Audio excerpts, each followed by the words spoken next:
গ্রামের নামটা বেশ মিষ্টি, শান্তিপুর। কিন্তু রিয়াদ, বয়স 18, এর কাছে জীবনটা কখনোই শান্ত ছিল না। তার পরিবারটা ছিল নদীর উপর নির্ভরশীল। বাবা সারাদিন নদীতে মাছ ধরতেন, কিন্তু এখন নদীতে মাছ কমে যাওয়ায় সংসারে কেবল অভাব আর দীর্ঘশ্বাস। ছোট ভাইবোন দুটোকে নিয়ে মা সবসময় দুশ্চিন্তা করতেন। রিয়াদের নিজের জীবনটা যেন ধূসর রঙের একটি পুরনো কাপড়। না আছে আধুনিকতার ঝলক, না আছে কোনো উজ্জ্বল ভবিষ্যৎ। সে সবসময় দেখত শহরের ছেলেদের জীবন কত ঝকঝকে, তাদের নতুন জামা, স্মার্টফোন আর ভবিষ্যতের উজ্জ্বল পরিকল্পনা। আর সে কেবলই স্কুলের পুরনো বই কাঁধে নিয়ে যায়, ফিরে এসে ক্লান্ত হাতে বাবার মাছ ধরার জালে সাহায্য করে, আর রাতের বেলা নিজের ছোট্ট স্যাঁতসেঁতে ঘরে বসে ভবিষ্যৎ নিয়ে হতাশা জীবয়। একদিন দুপুরে রিয়াদ ফিরলে মা তাকে সামান্য পান্তা ভাতে গিয়ে দিলেন। মায়ের চোখে দুশ্চিন্তা স্পষ্ট। মা, আর কতদিন এভাবে চলবে? তোর তো এবার কলেজে পড়ার কথা, কিন্তু এই যে তোর বাবার শরীর আর নদীতে যা মাছ, তাতে তোর পড়া চালানো। রিয়াদ মাথা নিচু করে শুকনো মুখে, থাক মা, তুমি চিন্তা করো না, দরকার হলে আমি আর পড়াশোনা করব না, বাবার কাজে বেশি সাহায্য করব। পাশের ঘরে শুয়ে থাকা বাবা কষ্টার্জিত স্বরে বললেন, বাবা, কাশি দিয়ে কি বলিস এসব? তোকে পড়তেই হবে, তুই তো এই ঘর থেকে বেরোনোর একমাত্র পথ। কিন্তু তুই কি কিছু পারবি? তোকে দেখে তো মনে হয় না তোর মনে কোনো জোর আছে। বাবার এই কথাগুলো রিয়াদকে আরও বেশি আঘাত করত। সে জানত বাবা ভালোবেসেই বলছেন, কিন্তু এই কথাগুলো তার মনে আরও বেশি ব্যর্থতার বীজ বুনে দিত। সে রাতে ছাদে উঠে আকাশের দিকে তাকিয়ে থাকত, যেখানে শহরের বুড়ের আলো দেখা যেত। সেই আলো তার কাছে মনে হতো অন্য কোনো গ্রহের, যেখানে তার প্রবেশাধিকার নেই। তার মনে একটাই প্রশ্ন ঘুরপাক খেত, আমার কেন কিছু নেই? আমার কেন অন্যের মতো ঝকঝকে জীবন নয়? সে বুঝতে পারত না কিভাবে এই হতাশার দেওয়াল ভেঙে সে নিজের পথ খুঁজে পাবে। এই সব ভাবনা নিয়েই একদিন বিকেলের রিয়াদ নদীর ধারে ভাঙা ইটের স্তূপের ওপর বসেছিল।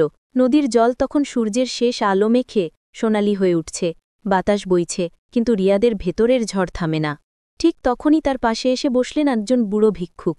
লোকটার পরনে ছেঁড়া আলখেল্লা, কিন্তু চোখ দুটোই গভীর প্রশান্তি। এমন শান্ত দৃষ্টি রিয়াদ আগে দেখেনি। খানিক বাদে রিয়াদি নীরবতা ভাঙল, একটু ভ্রূঢ় স্বরে, রিয়াদ, চাচা, কিছু চাইলে সোজা বলেন, ঘুরিয়ে কথা বলে লাভ নাই, আমার কাছে কিছু নেই। বৃদ্ধ মৃদু হেসে, চাই না বাবা, তোর কাছে তো সব আছেই, শুধু একটা জিনিস দেখাতে চাইলে দেখবি। রিয়াদ একটা গভীর হতাশার নিঃশ্বাস ফেলল। রিয়াদ, দেখায়েন, আমার জীবনের চেয়ে খারাপ আর হবে না। বৃদ্ধ তার ময়লা থলের ভেতর থেকে এক এক করে 3টি পাথর বের করলেন। প্রথম পাথরটা ছিল খুবই চকচকে, মসৃণ এবং চোখে ধাঁধা লাগানোর মতো নিখুঁত। বৃদ্ধ, এই নে প্রথম পাথর, এইটা সেই মানুষদের মতো যারা দেখায় খুব নিখুঁত, বাইরে ঝলমলে, ভেতরে ফাঁপা। এরা নিজেকে সব সময় উঁচু করে রাখে, ছুঁয়ে দেখ। রিয়াদ আগ্রহ নিয়ে পাথরটা হাতে নিল, ধরে দেখল সেটার ভেতরে কেমন একটা ফাঁপা আওয়াজ হচ্ছে। হালকা চাপ দিতেই একটা ফাটল ধরল চকচকে আবরণটার ওপর।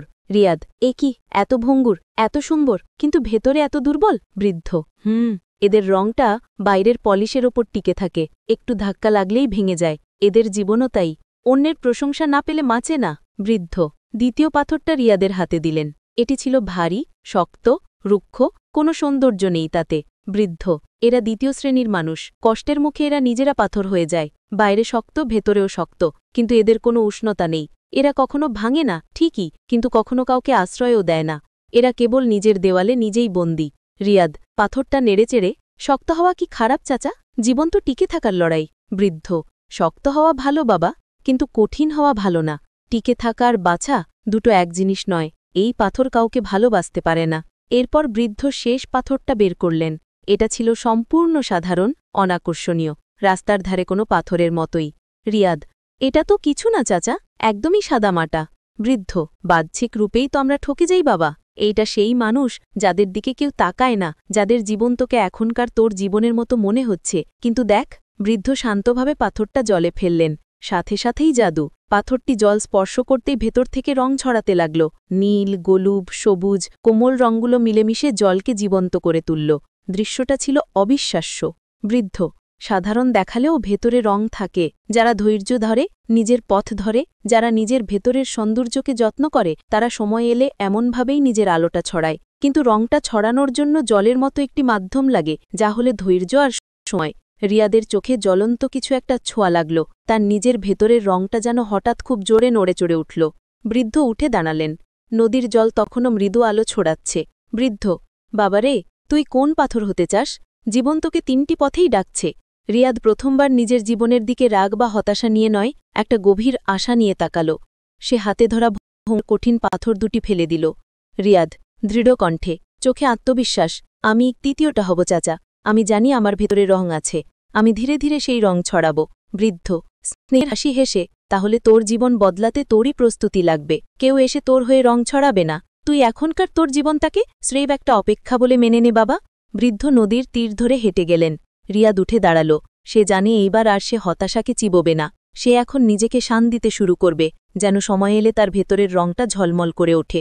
মানুষের মূল্য তার বাহ্যিক চাকচিক্য বা কঠিনতা দেখে বোঝা যায় না। বাইরের রং ফ্যাকাশে হতে পারে, কিন্তু ভেতরের আলোটা যেন না নিভে যায়। শক্ত হয়ে থাকা সহজ, চকচকে হয়ে থাকা আরও সহজ, কিন্তু নিজের ভেতরের আলোটা রক্ষা করে ধৈর্য ধরে অপেক্ষা করা, সেটাই সত্যিকারের সৌন্দর্য। নিজের রং ছড়ানোর দায়িত্ব কেবল নিজেরই।